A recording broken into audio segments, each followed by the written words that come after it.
Here to dive deeper into that and all the biggest headlines in Texas politics is our political analyst and founder of the Quorum Report, Harvey Kronberg. Harvey, welcome back to the studio. Thank you very much. Good to be back. So as we just reported, the James Barragan campaign is calling for the release of the Adam Hoffman files, something that John Cornyn also did during the Republican primary, both suggesting that Ken Paxton is covering something up there. Do you see this becoming a real issue that will hurt Ken Paxton, or could this backfire on Tallarico? I don't think it's going to backfire on Tallarico. I'm just not sure it's going to get them where they want to go. Calling for the Hoffman files about child predator has a certain correlation to calling for the Epstein files with child predator. So I think that's the theme that they're trying to strike. I'm not sure how much salience it's going to have, and it's pretty early in the cycle. Most general election voters won't be paying attention till Labor Day. Is it because it's a little bit more of a complicated issue to follow all the legalese and the back and forth in this case? No, I think it's pretty simple. It's child predator and hidden files, and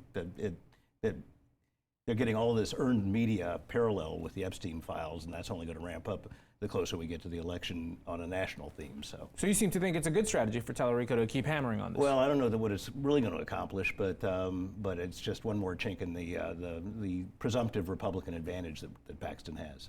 All right, so let's turn the page here to talk about the RNC convention that was just announced last week. When I spoke to the RNC chair, Joe Gruters, about Dallas getting the convention last week, he kind of sidestepped the question about how big of a role Ken Paxton would play in it.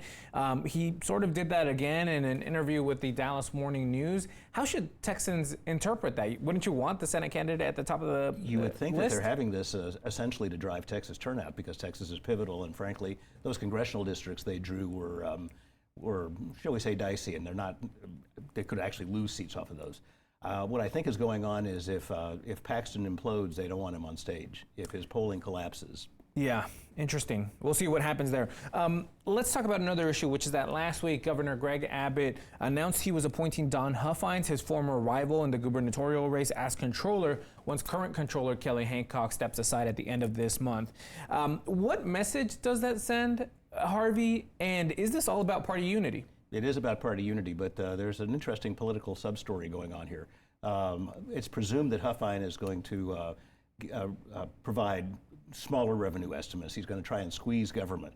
The governor actually needs to have a surplus in the revenue estimate in order to be able to fund his property tax proposals.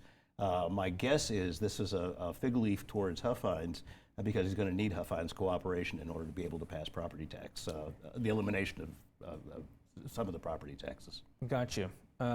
Let's talk about the other appointment that the governor made last week, which was the appointment of Nate Schatzline, former state representative now, as a senior advisor on elections.